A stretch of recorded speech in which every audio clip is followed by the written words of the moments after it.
各位艾泽拉斯的老屁股们，今天不聊装备，不谈副本，我们来聊一个史上最牛逼也最悲催的玩家阿萨斯。这家伙的人生简直就是一场从圣光 Rush 开局打到最后自己变成世界 BOSS 的史诗级战役。故事开始前，伺服器 GM 也就是他老爸泰瑞纳斯国王先来了一段全服广播。乌尔啊，在你出生的那天，整个罗德隆的森林都在疯狂洗屏，刷着同一个名字阿萨斯。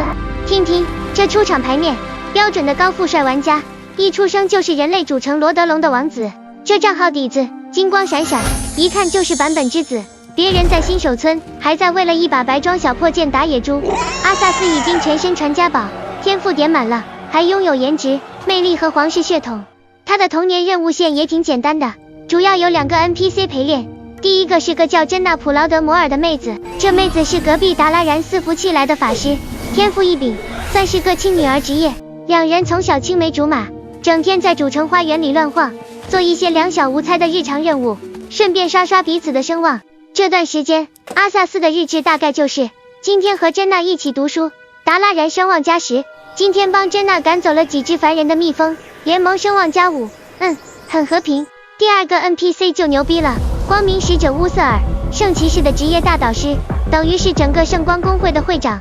乌瑟尔看阿萨斯骨骼惊奇，是个玩圣骑士的好料，就收他当徒弟，准备带他下团本。有一次，阿萨斯的史诗级坐骑，一匹叫无敌的小白马，在野外跑图的时候，不小心摔伤了腿，掉了不少血。阿萨斯当场急了，对着旁边的马夫 NPC 大吼：速度，速度，去叫个奶妈来啊！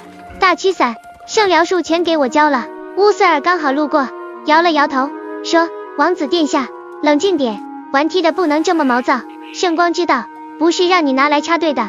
他没用什么瞬发治疗法术，而是亲手帮无敌清理伤口，上药、包扎，一套操作行云流水。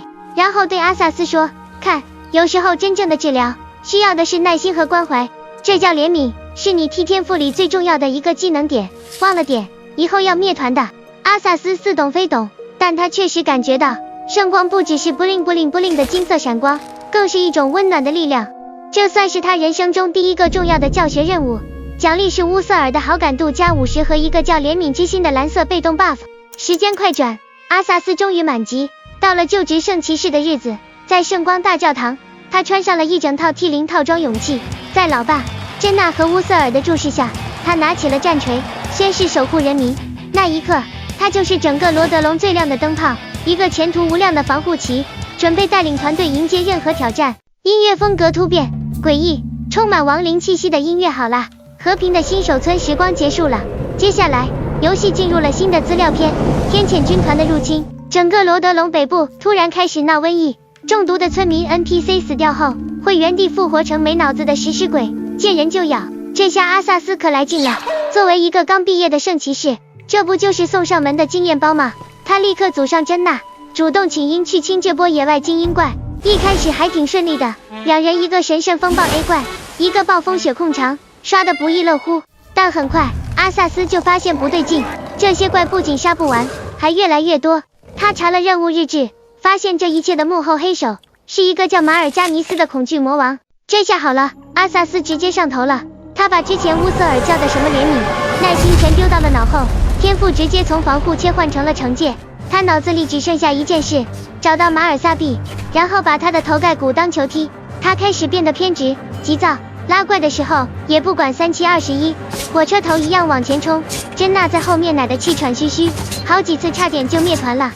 终于他们追到了斯坦索姆城，但马尔加尼斯早就设下了陷阱，全城的粮食都被投毒了，这意味着城里几万个 NPC 很快就要全部变成僵尸。这时候系统给了阿萨斯一个残酷的任务选项： A.